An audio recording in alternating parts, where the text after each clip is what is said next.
So we see from the translation of that invocation, it's talking about something that is whole, something from which the whole is drawn and into which it merges, and yet it remains whole. So it's clearly a introducing this theme of the reality or the totality or God, as we're going to start to talk about it. Okay, so for today's class, we'll start with Chapter 1. We won't get through the whole thing, I suspect, hopefully not, because that means you've got some questions that you're asking. But these are the different subheadings within this chapter. The first is a probe into God. So, on that subject, are there any questions on anything before we get into the text?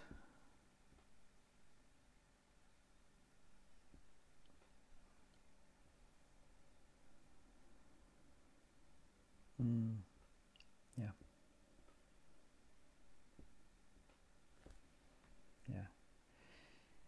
Yeah, so from the whole emerges. Having drawn the whole from the whole alone remains. So if you take a cake and you take some of that cake and you give it to your friend, what's left over? Less cake. Right, that's the whole. And from the whole has emerged a portion for your friend. So it's finite. The cake is finite. And if you take a portion out, then it's less than it was before. When it comes to the reality from which the cosmos is drawn, or out of which it is created, it's not a finite resource. So from the whole emerges. The whole meaning this cosmos, this universe, the individual experience.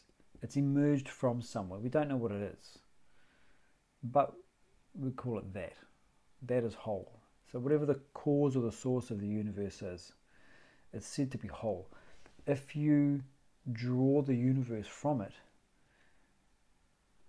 that is not any less, because it wasn't finite to start with. So we'll get into this as we go through. The concept of the reality or God being infinite isn't something that we can understand. It's not an understandable concept that we go, aha, that's what it means. What it's supposed to do is to stretch the intellect so that we recognize the point at which it fails. And it's recognizing the point at which the intellect fails, or at which it is perplexed, that we start to get this sense of, the Sanskrit word is ascharya. We can use the word wonderment or devotion, but this is where the subtle intellect starts to posit. It starts to investigate what lies beyond the world that we're capable of experiencing through our perceptions, emotions, and thoughts. That thing, whatever it is, that lies beyond, that's posited as God. And so from the whole emerges. Having drawn out the whole remains. Simple analogy, whenever we try to understand these sorts of ideas, is the dream state. From where has the dream world emerged? From your own mind. An entire universe of beings, of things, of events, including yourself as the dreamer, has emerged from your mind. It doesn't make your mind less. When you wake up the next morning after that dream, your mind is whole, complete, as it was. Even while the dream is going on, your mind is still whole and complete. You're not diminishing your mind by holding a dream in it. So it's starting to give us this pointer towards something that lies beyond the perceivable, feelable, conceivable world.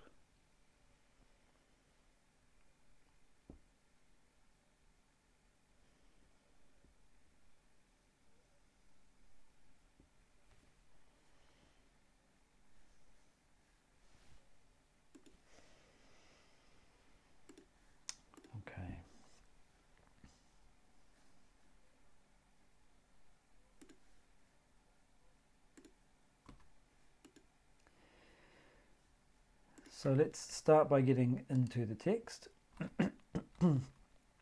So beginning with chapter 1, if you are interested in having a fuller understanding or a fuller reading of this text, I recommend you get hold of it. It's available on Amazon, it's there for Kindle. I'm not going to do what I have done in the past, which is read every paragraph and then talk about every paragraph. I'm going to pick sections throughout the text and sort of, again, add that connective tissue with discussion. If you have any questions, of course, please by all means feel free to jump in on the microphones or the text box, the chat box is there as well. Jump on in there. So starting with chapter 1. The origin of the universe has been a great mystery for the human race from the very beginning. When did the world begin? Where did plants, animals and humans emanate? Their ancestry baffles the human intellect. So this is what we were touching on earlier. This idea that the intellect is stretched to a point where it fails. Now that's natural. And again, one of the ways that we can start to understand this idea of the failing intellect is by looking at your dream. If you look at your dream, while you are in it, you're unable to find the beginning of it. Now, what's interesting, of course, is that you'd never ask the question in the dream, perhaps. But while you are in the dream, the question of where it begins is hidden from you. It's an impossible task to understand. When you wake up from the dream, you can ask and answer that question. You immediately, intuitively understand the creation of the dream, its existence, and where it disappeared. But while you're in it, impossible. Similar sort of thing here in the waking state. What's the beginning of all of this? So the origin of the existence of the cosmos, the universe, your world, it defies the intellect. Nature abhors a vacuum. And this vacuum of knowledge, of not knowing where the world began, can create a sense of existential anxiety. And so what happens is that theories of creation are generated in order to appease the mind, to get rid of that anxiety. We do a similar thing when it comes to dissolution or the destruction of the universe, which we can think of, or perhaps put another way, which to us comes across as death. Our own death is the ending of the cosmos as we know it. Your universe disappears. The party may continue, but you have to leave.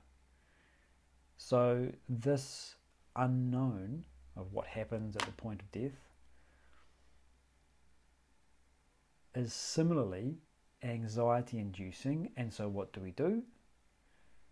We create theories of dissolution. We have heaven and hell, we have reincarnation, there's nothingness, it's just snuff out the candle and it's gone, blackness. There are all of these theories. Why? What are these theories? What are they for? Because they can't be proven or disproven.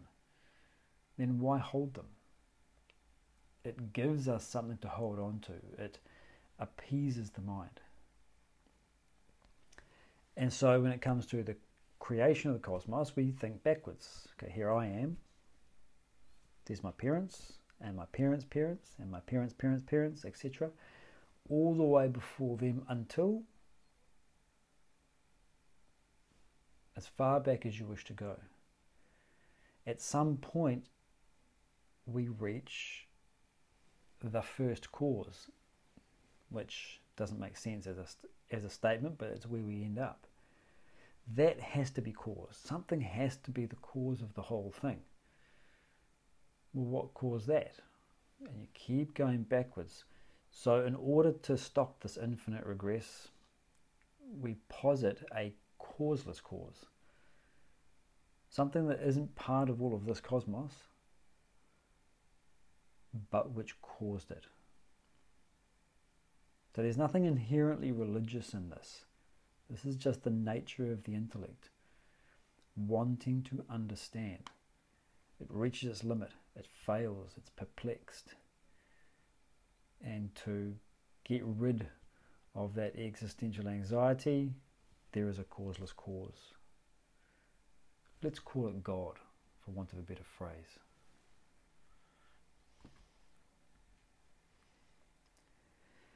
So this causeless cause was called God. So what does he say now about this, about our relationship to this God? He says, as a result, people the world over have accepted God to be the primal cause of everything, believe God to be the creator of the universe, and it has been accepted for ages. Some posit a personal God with a form, others an impersonal God without a form. Few understand the introduction of God as the creator is a mere proposition, and that God is just another word to symbolize the unknown origin. No inquirer of truth would accept such a bare postulation. It does not solve the mystery of the origin of the universe. Nevertheless, humanity has passively reconciled to accept God as the creator of everything. Ironically, in their innocence, they believe their vision of God is quite clear and dismiss intellectual inquirers who probe into this mystery as heretics. So he's talking about a certain class of individuals here. It's certainly not true for everybody. It's not everyone who says that if you probe into the mystery, you're a heretic. There are sections of different religions in which the probing into the nature of God, even doubting the nature of God, is seen as a legitimate part of your intellectual and your spiritual inquiry. But nonetheless, this has certainly been the case in some parts of humanity, that to inquire into the nature is seen as heretical. So he says, thus irrational phonetic concepts have precipitated into the human mind all over the world. People lack reason and judgment. Empty words have been parroted by ignorant preachers to innocent masses. Such parroting of undigested glories and stories of God could in no way resolve the mystery of the unknown God. So again, there is a section in which this is true. So perhaps where it's relevant for us is to understand this notion of irrational phonetic concepts, and wherever we happen to sit, recognize that we probably hold some of our own. Now, I may not be at the end of the spectrum where I'm calling for the death of those who don't agree with me, but somewhere along the line I have irrational phonetic concepts. So what does it mean? Irrational means that the concept has appeared in your mind rather than being concluded through your own careful thinking. Where did your concept of God or the creation of the universe, where did it come from? I don't know. I've just sort of always held it, or I don't know where it came from. So it doesn't have a rational basis in your mind. It doesn't mean you shouldn't hold it. It simply means recognize the nature of the belief. It's irrational. And phonetic. The idea of fanaticism means that we cling on to the idea and we are resistant to changing it, resistant to new knowledge. Where am I irrational and fanatic? If someone were to ask you, what do you believe about God? What do you believe about the origin of the cosmos? What do you believe about death? You can give answers. Why do I believe these things? Where has my belief about God, origin and death, where have they come from? Are they concluded? Or have they just appeared in me? And am I willing to change?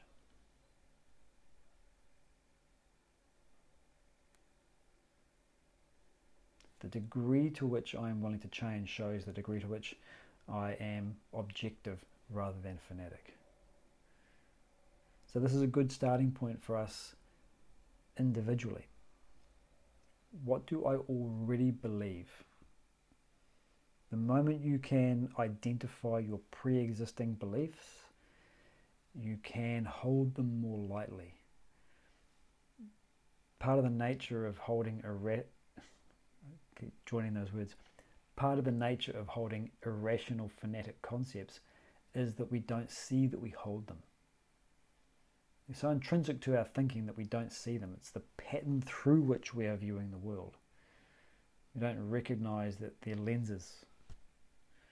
We're looking through them rather than at them. So when we start to ask ourselves these questions, what do I believe about God, origin and death? Now we can start to identify them. Hold them at arm's length, hold them a little more lightly.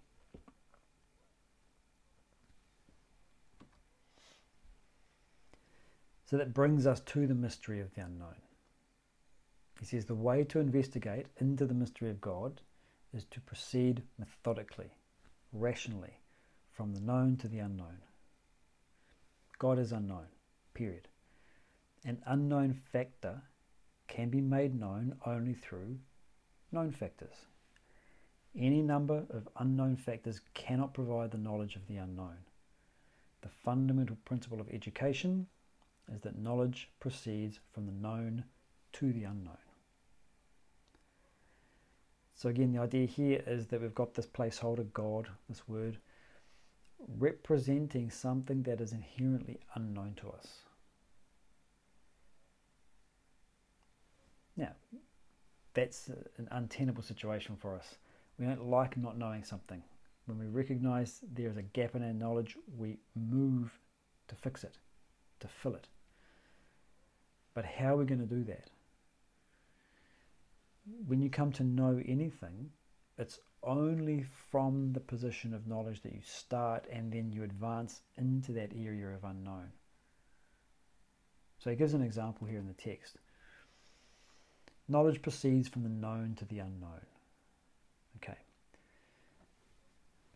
A man arrives in a town and wants to know where the library is. He does not know.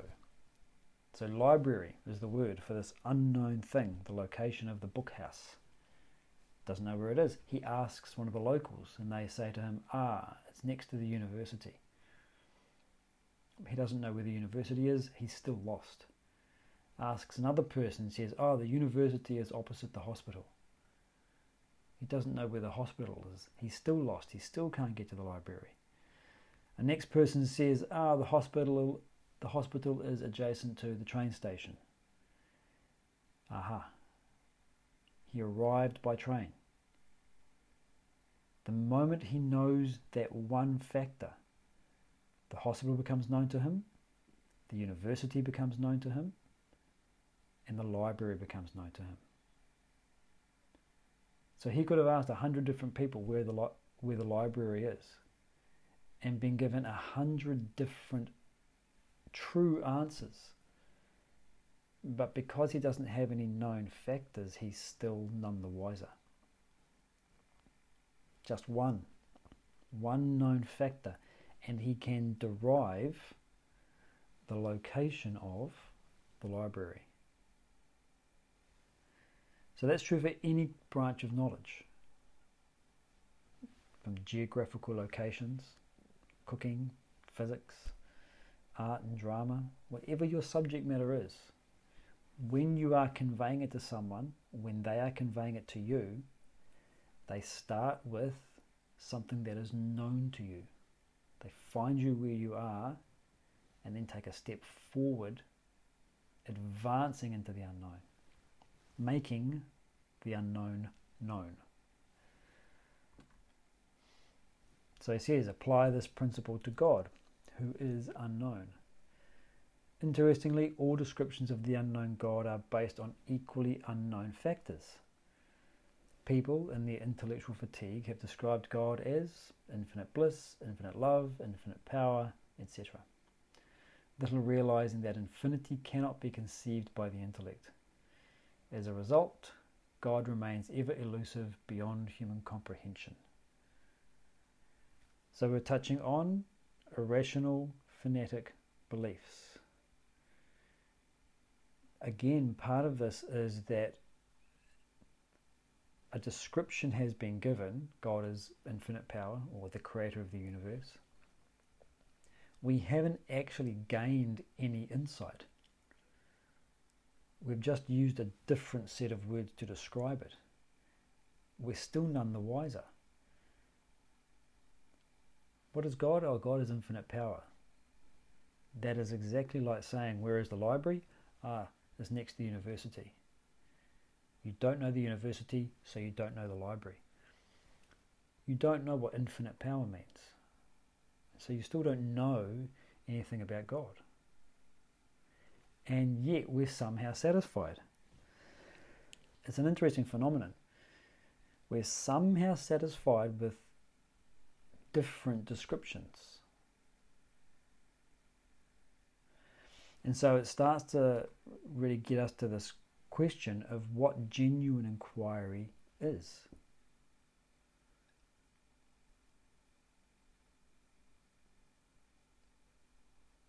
It's not being satisfied with different descriptions. It's recognizing that aha moment of insight.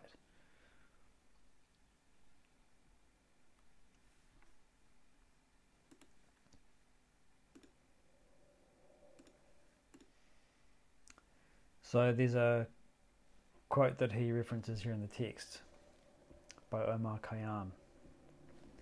Myself, when young, did eagerly frequent doctor and saint, and heard great argument about it and about, but evermore came out by the same door as in I went.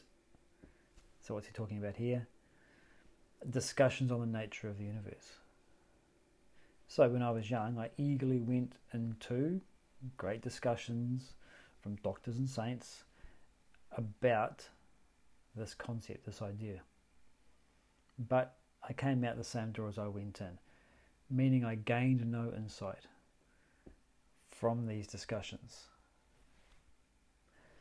So the subject in this poem, the author, has that genuine inquiry.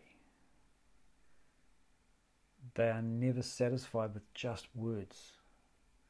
There's something else that is essential. And that is that derivation of God. So in the same way that when you start with an algebra problem, you've got some unknown. Let it be x. Once you have defined what x is, you then have to derive it based on all of the things that you do know. So you're gaining new knowledge, you're creating insight. You're not just continuing to define x in a whole range of different ways. In the same way, the unknown, God, needs to be derived. So you give it a name, give it a placeholder, G-O-D, God. Deriving it means that you gain that aha insight. So you start with what you know and then move from there. So this is another point of reflection. What do I know for certain? We touched earlier on about the question of what do I believe about God, origin, dissolution. Clearly the answers to those are not what you know for certain. But what do you know for certain? Because that's where we're going to need to start from. What do I know for certain about myself? What do I know for certain about this world? What do I know for certain about how life works?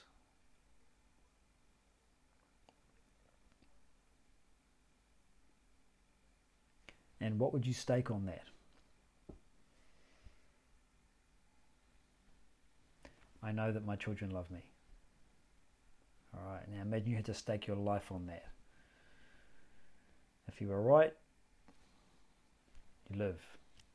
If you were wrong, you die. Now you've got to place a bet. Are you going to bet? How certain are you about what you know?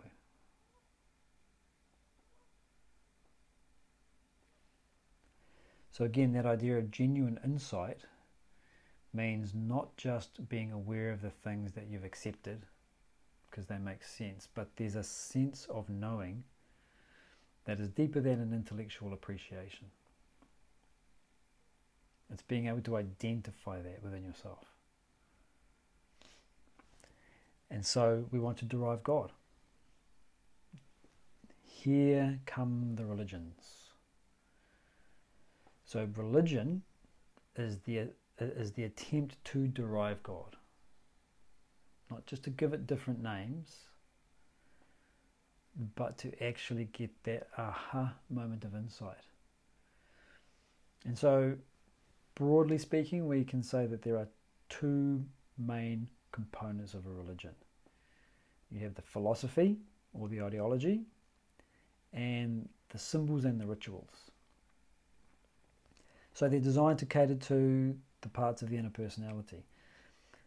The philosophy caters to the intellectual aspect, the thing that questions, that investigates, that reasons, that arrives at conclusions. So the philosophy or the ideology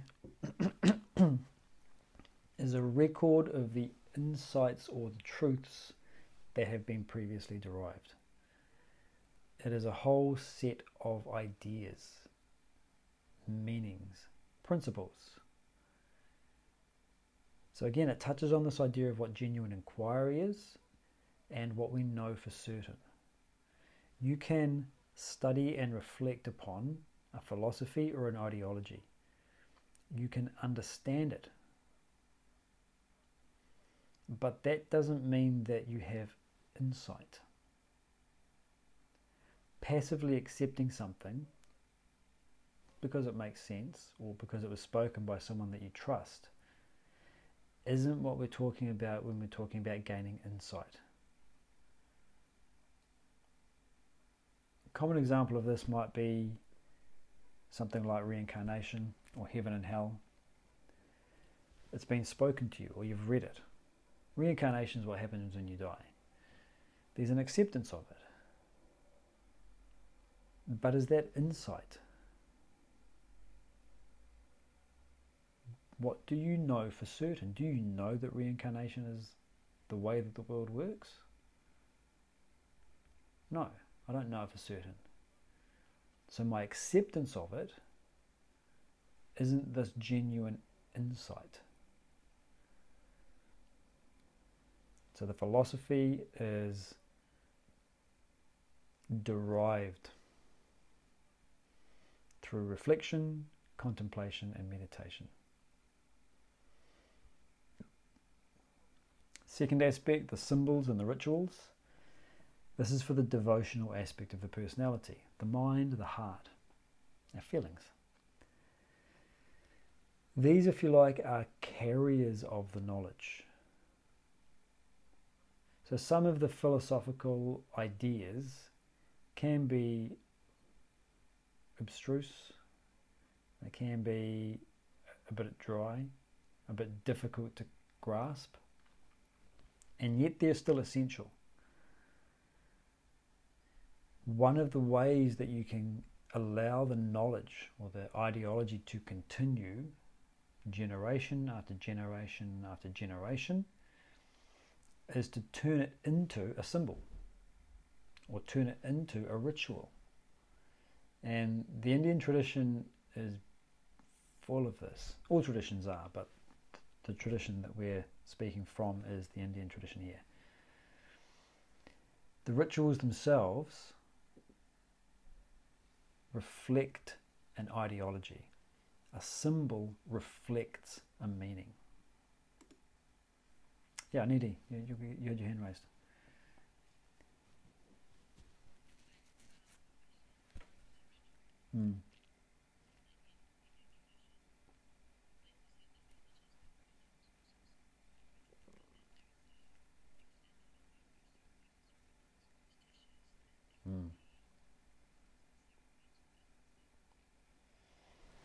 Yeah, it's a great observation.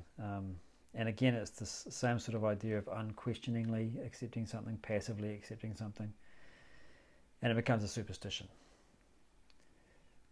The way to combat it within yourself is to recognize the nature of superstition, is to recognize that I probably hold some superstitious beliefs, which means I'm accepting a cause-effect relationship that may not exist, that I can't justify, but I'm holding it to be true anyway.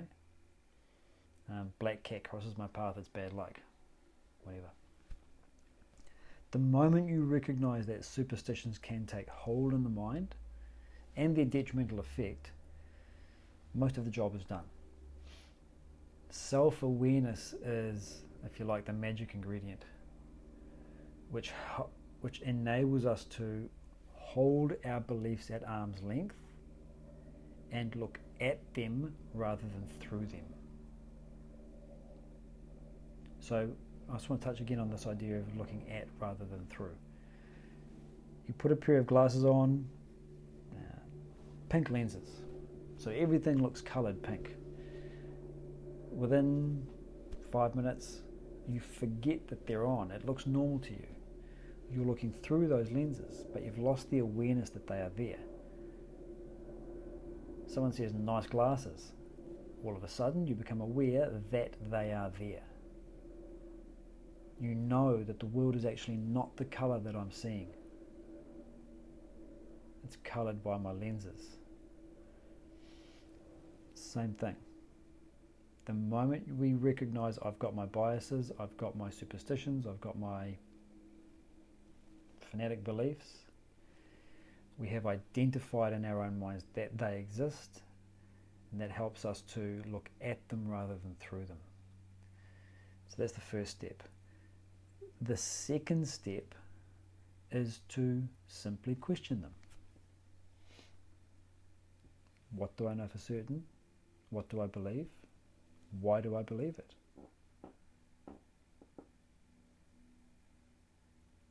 The moment you start to question, why do I believe this thing? Where did this belief come from? If it is a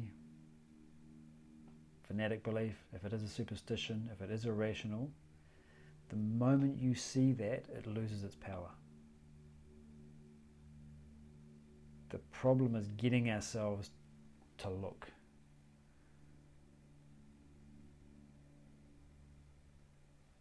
And once you have seen it for what it is, it doesn't mean you have to necessarily give it up. You may still enjoy the ritual, enjoy working with the symbol, knowing what they are. It still feeds that devotional part of your personality, but you haven't collapsed down into intrinsically believing it. You see it for what it is.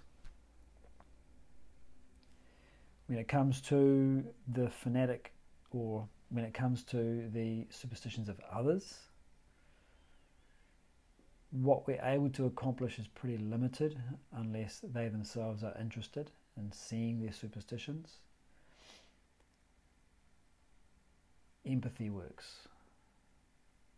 Argument has the opposite effect. You can't convince others who don't want to be convinced. No amount of logic, reason, good sense is going to work. Knowledge proceeds from the known to the unknown, so meet them where they are at. The empathy, recognizing the value that they hold. And then encouraging them to question. So rather than telling, which is generally very counterproductive, ask questions that you think would be in their best interests to ask. Most importantly, if we're working with another person's superstitions and we're sort of hoping to give them a more mature vision, don't be attached to the outcome.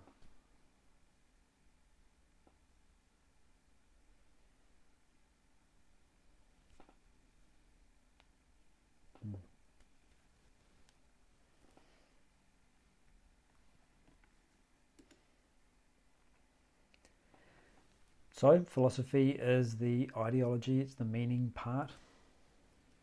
Vedanta philosophy is the basis for this text. The basis for all of Swami Parthasarathy's texts.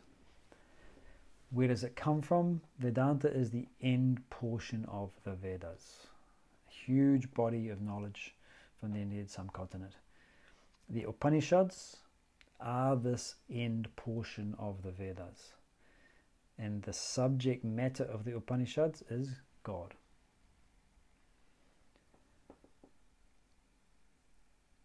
The fundamental theme of the Upanishads is that your own self is God. This unknown thing, this unknown origin, this causeless cause, which is a phrase that has no real meaning for us. That is your own self. What does this mean? Okay, that is what is to be derived. So we need information which starts to unpack this statement. It requires reflection, contemplation and meditation to see if it's true. Okay, so we're not going to unpack this statement itself as God here. This is what happens as we go through the text. But just so that we know that Vedanta philosophy has this as its core principle. This God thing that we're trying to investigate is your own self.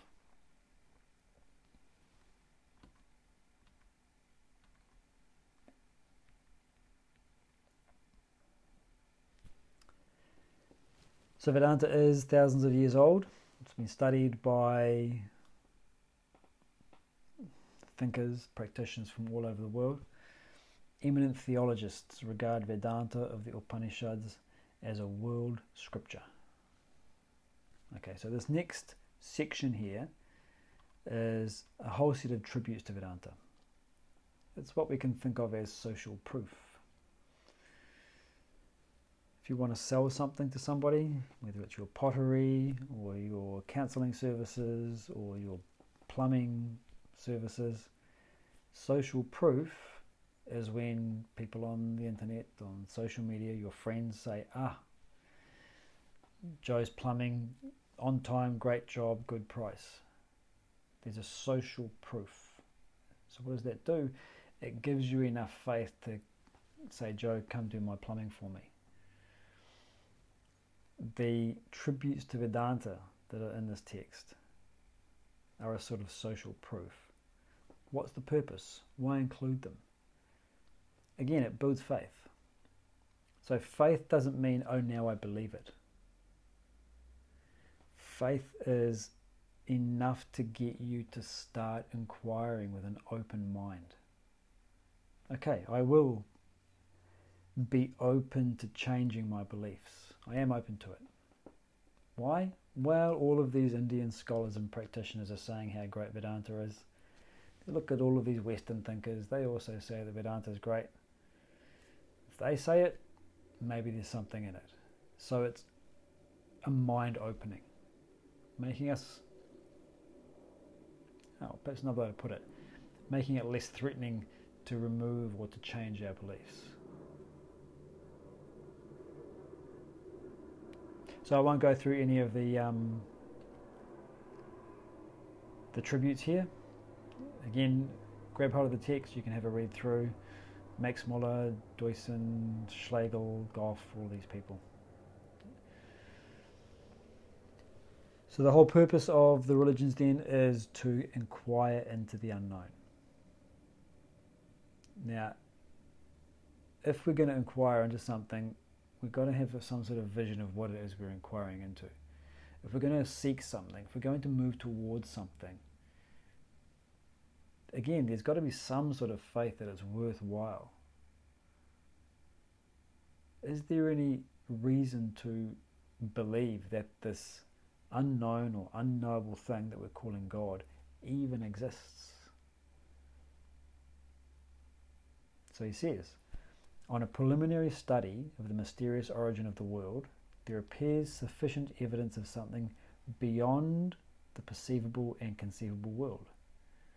both the macrocosm and microcosm provide the material to justify a probe into the Supreme Being. Because part of the problem is when we talk about God is if someone says, well, okay, point to it. Give me an idea that it actually exists, and then I'll start thinking about it more seriously. So is there something that we can look at in the macrocosm, which refers to the totality? Is there something we can look at in the microcosm, the individual, that at least gives me a hint there's something worth investigating? And of course the answer he gives to that question here is yes. So let's have a look. As we're saying, the purpose of philosophy is to explore this ultimate reality, which, remembering our algebra analogy, we've labelled as God, or X. So what he's saying in this section here is that there is something of this real, there is something of this reality that in some form exists in both the macrocosm and the microcosm. It's not easily available to our vision. We don't immediately see it. But if we start to look for it, we might see a trace of it. There's a phrase, and yet a trace of the true self exists in the false self. What does he mean by that? So take an analogy. So millions of years ago there were dinosaurs wandering around the earth. They became oil over a great period of time. We dug that oil up and we turned it into plastic. And we take that plastic and we create toy dinosaurs. And yet a trace of the true self exists in the false self. So what is this analogy talking about? The true self means dinosaurs. The reality of those creatures roaming around the planet, they actually existed. That's the true self. What's the false self? A toy dinosaur, something made out of plastic. They're completely separate from each other, and yet there is a trace of the true self in the false self. There is a trace of the actual dinosaur in the false dinosaur, in the form of that plastic. And so, in a similar way, this cosmos that we experience, it's the toy, it's the plastic, it's the creation. Is there a trace of the thing from which it was derived? Can it be seen? So that's the question he's asking here.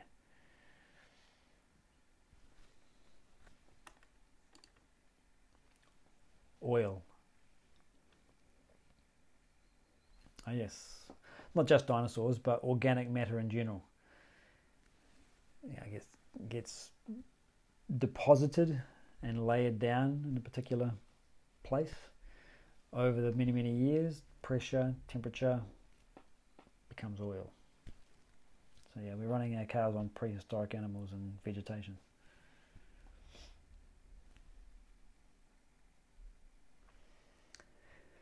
So what are we looking at then from the perspective of the macrocosm to find a trace of the real in it?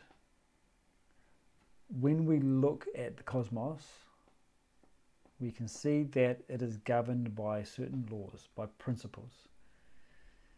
There is a balance. Look at the natural environment. There's a balance of vegetation, herbivores to carnivores. There's a proportion that works. The laws and principles that allow us to walk on the earth, breathe oxygen, the constants of the universe, perfectly set up. So everything's in balance. There's rhythm, there's harmony. By looking at that balance, that rhythm, that harmony, we can perceive the laws. Now we don't see them with our eyes, but there's a recognition with our intellect of laws functioning, of patterns. Why are there patterns?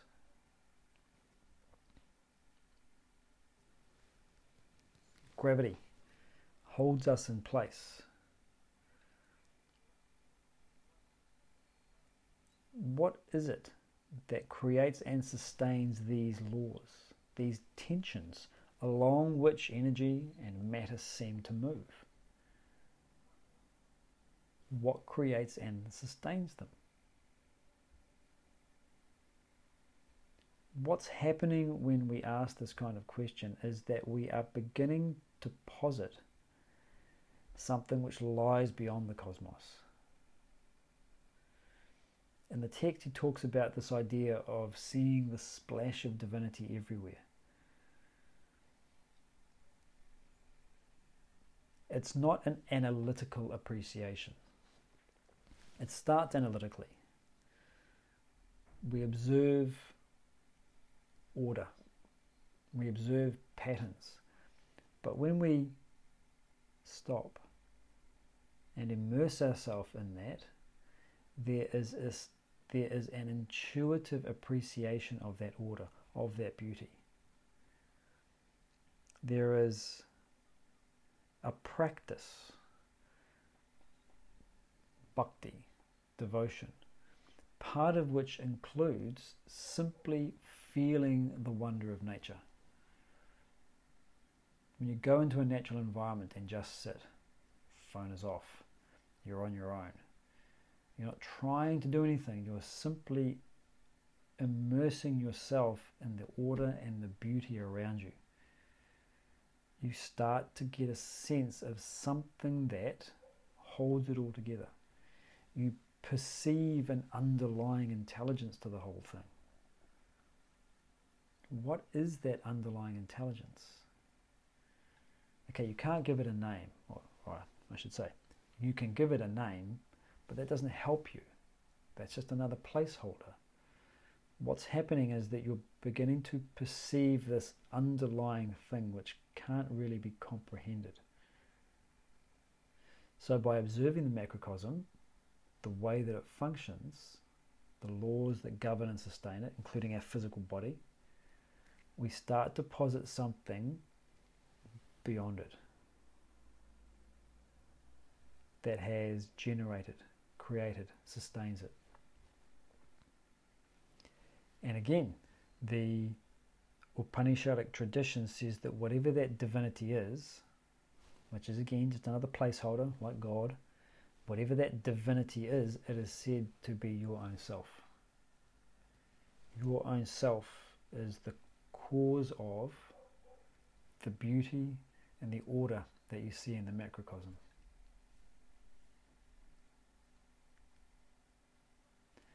From the perspective of the microcosm, what can we look at? Again, observe the individual's experiences. We talk about my perceptions, my emotions, and my thoughts. I am seeing the bird. I am feeling a sense of gratitude. I am thinking, how many generations have been on this land? I'm questioning. Whatever we're going through, we label our perceptions, emotions, and thoughts as mine. I am their author, or I am their observer. I am seeing. I am feeling, I am thinking. So the seeing and the feeling and the thinking are different things. They're different experiences, they're different states of mind, they're different states of body, and they are constantly changing.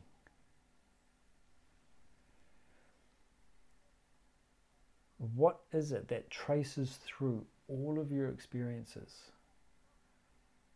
which seems to exist independently of them? It's that common thread of I am. When you are happy, you are not sad. They're, if you like, opposite emotions, or at least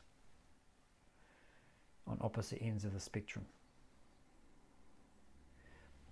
But the I am that exists in the state of I am happy is the same I am that exists in the state of I am sad. Again, this requires some quiet, careful introspection. Picture a time when you were happy. Imagine it. Make it real for you. Now you can ask the question, who's happy? Who's the one claiming happiness? I am. Now remember a time when you were sad, grief-stricken.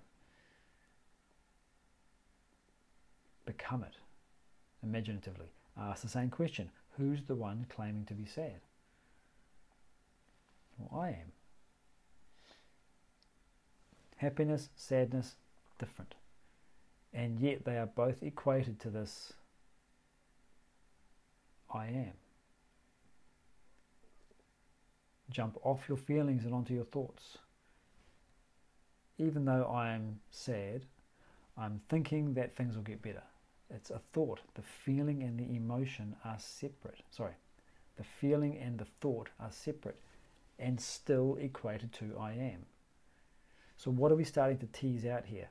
We're starting to tease out something which exists as a common thread through all of the individual's experiences, and yet is not defined by them. The I am isn't changed into something in happiness. It's not changed into something in sadness. It's the activating consciousness which allows you to be happy, to be sad, to think, to have an experience. What's its role? What's its purpose? What is this I am in me in this microcosm? And what is the common thread that holds everything together in the macrocosm? So when you analyze your experiences, microcosm and macrocosm in this way, he says that should provide enough evidence for any rational human being to investigate its presence and purpose in life. So he's not saying that this is proof. This won't give you insight necessarily. What it does do is make you realize, yeah, there is something about my experience that I just don't know what this I am is. All through my life I'm saying I this, I that, I the other, I. Everything's all about me. What am I even referring to? What is this self? This I am which is so permanently present and in a way which doesn't change. My body's changing. My moods, my attitudes are shifting over time. My values and my beliefs changing. But I have been consistently me all the way through. A trace of something is in the self, lowercase s, self. A trace of something is in the personality. What is its presence? What is its purpose?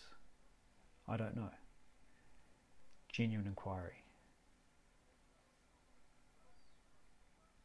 So that genuine inquiry is that recognition of something I don't know and that thirst to fill it. So we've had the social proof, Vedanta's worth studying, and now we get onto something which is much more powerful, which is that intrinsic motivation. Seeing something that you don't know.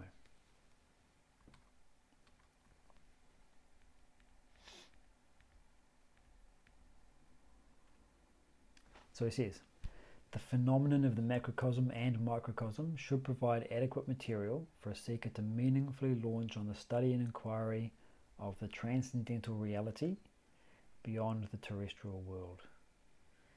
However, the recognition of the reality would depend on one's spiritual acumen. So what is he saying here? You might describe to somebody what we just talked about. Looking at the macrocosm, there seems to be an order. What lies beyond the macrocosm which generates and sustains the order?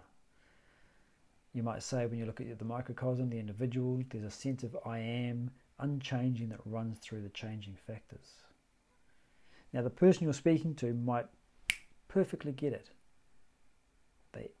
They clinch it because they've got a very, very sharp, gross intellect. They understand it perfectly what you're saying. You've done a good job of describing it. And yet, that's very interesting, but nothing happens thereafter. There's no interest, no inclination to actually investigate the answer to the question, well, what is the cause of the order? What is the role and purpose of I am? What's happened is that there isn't really an awareness of the gap. And when you're not aware of the gap, you're not interested in filling it. So he says here spiritual acumen. So that's not talking about the capacity to intelligently understand the idea. What it's talking about is that moment of recognition of, aha, I don't know. I don't know something that's really important, who I am. That's spiritual acumen. A recognition of something deeper than the surface. So there's a couple of examples that he gives here. The first is that of a puppet show. So you have a puppeteer holding the strings, which moves the puppet. So the young children in the front row don't recognize the strings or the puppeteer. There's no vision of something activating or moving. Those who are a little bit older see the strings and say, it's being manipulated by those strings. Those who are a bit older again see, those strings, they'll be being held by a man at the back. So everyone's looking at the same thing. A toy, a puppet moving around. But what do you see? What do you perceive more deeply than just the moving puppet? Okay, at the youngest level, you see nothing. You just see the puppet and believe it to be true. Believe it to be real. Next level, you can perceive the strings. And you know that when the string goes up, the arm goes up. The puppet's not moving on its own. Next level, you go back one step further and say there's a controller.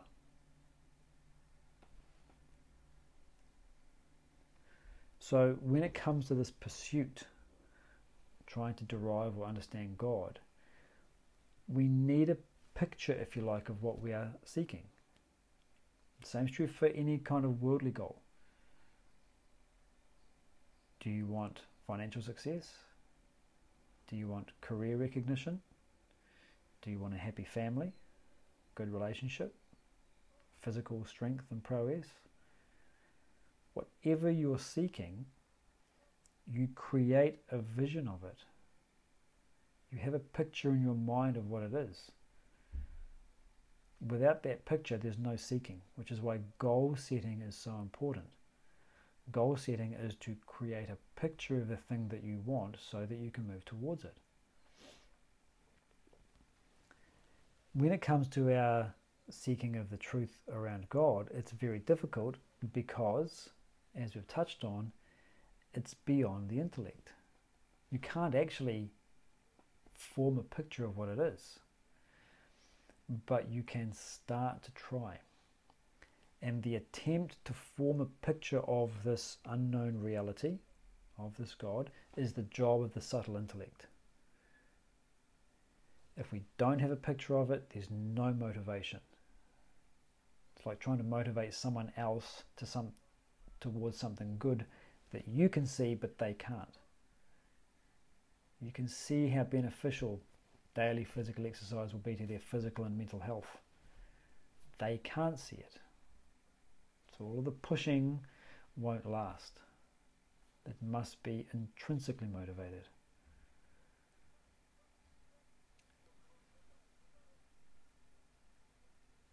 Pursuit of anything requires a consistent awareness of the thing to be sought. when it comes to this spiritual pursuit, we need a consistent awareness of this underlying truth of our experience, of our identity. That's the job of the subtle intellect. So when he's talking about the spiritual acumen, it's the degree to which you can begin to perceive this unknown something through your experiences. So he gives another example to sort of help illustrate this. He says you can imagine someone who peels a banana, and in peeling that banana they go into a sort of intellectual or emotional rapture. My God, look how beautiful this is. Perfectly packaged, easy to unpackage, hygienic, nutritious, grows out of the ground. Amazing. Radical amazement is a phrase coined by Rabbi Joshua Hillel. Radical amazement. At what? Peeling a banana. You think a monkey sees that? The average human being doesn't see it. Imagine being in a state of mind where every time you peel a banana or chop an apple in half or cut your vegetables, you get this rapturous sense of wonderment. What would that say about your personality? It's saying that you have a vision of something beyond the banana. Of what? I don't know, just this amazement. So day to day, banana by banana, we don't generally see it. Yeah, there's a brown bit in my banana. Yeah. There's no vision of that amazement. But we open the curtains one morning and there's a beautiful sunrise in front of us. There we might. Ah, wow. So beautiful. Look at those colours. Look at that pink. Look at that crimson. There we step into that radical amazement because we've got something that is a grander show in front of us. But even that we might lose. Every day we wake up, see a sunset. Every day we wake up, see a sunrise. Every evening we see a sunset. Nice. But nothing happens. We take a trip to Niagara Falls and we see the incredible amount of water falling over the cliff. Oh my God, look at that. It's amazing. There's that appreciation of the grandeur, of the beauty of it. We're transported to that place. So when he's talking about different levels of spiritual acumen, it's what is required in order to stimulate that vision in you. Do you need something like a Niagara Falls? Can it be something as simple as a sunset? Can it be something as ubiquitous as a banana? The higher the level, if you want to put it that way, the more we are transported into this vision of something unknown, unknowable even perhaps, beyond what we're capable of seeing with the senses, beyond what we're capable of feeling with the mind or thinking with the intellect.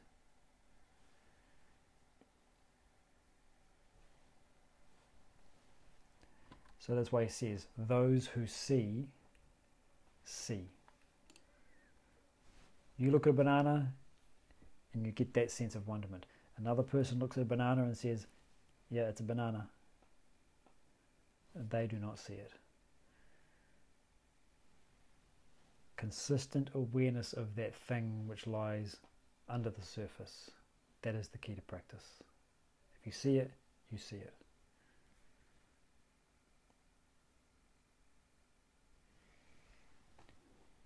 Okay, we'll conclude there, I think. We'll continue with the next section, those who do not see, do not see. And there's a poem which we'll cover as well next time. Any questions or clarifications to anything that we covered?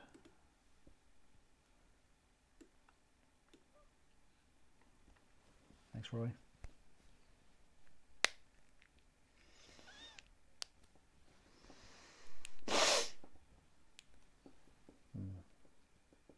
Thanks, Roy. Nice to see you.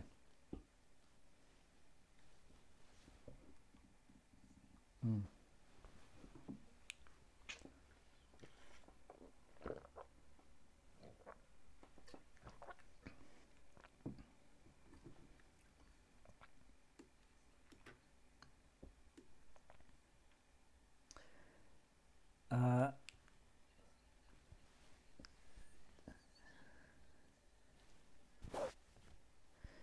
Yeah, so I think I missed your question though.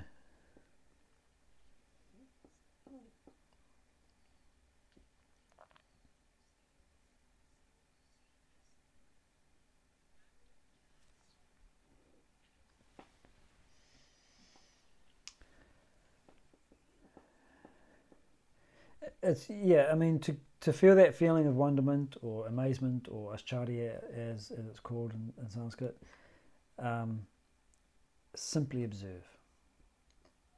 At the moment you say I have to do something, you're placing a constraint or an expectation. It makes it a little more difficult. Just recognize that I'm taking the world around me for granted. I'm not seeing the true depth of the picture. There's more depth there than I'm aware of. And then just observe. And this is why nature appreciation is so valuable. Because, of course, for plants it's the case. Animals also, they are perfectly expressing their own nature only. Animals aren't faking it. They're being pure animals. When you look at the natural environment, it is in its natural form. And so it's intrinsically attractive to us. Why? Why is nature in its untouched form beautiful to us?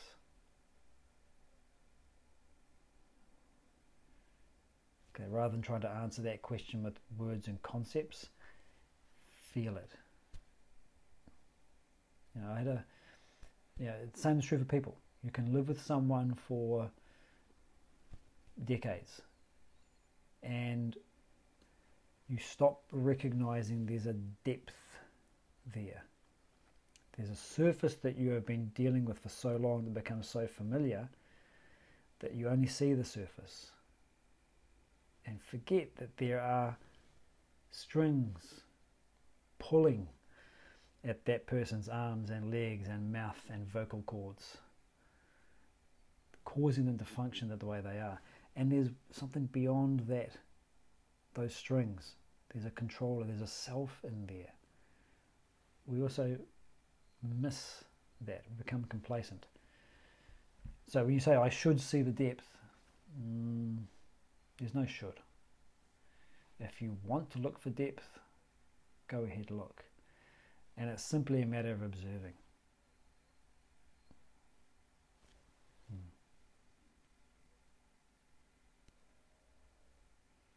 Okay, thanks folks, appreciate the attendance. We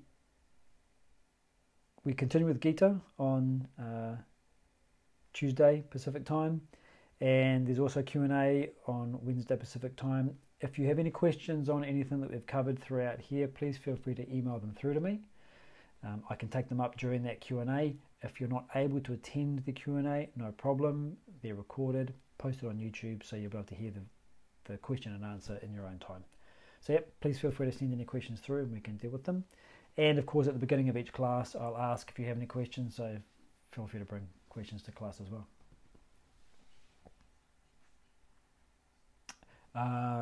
Yes.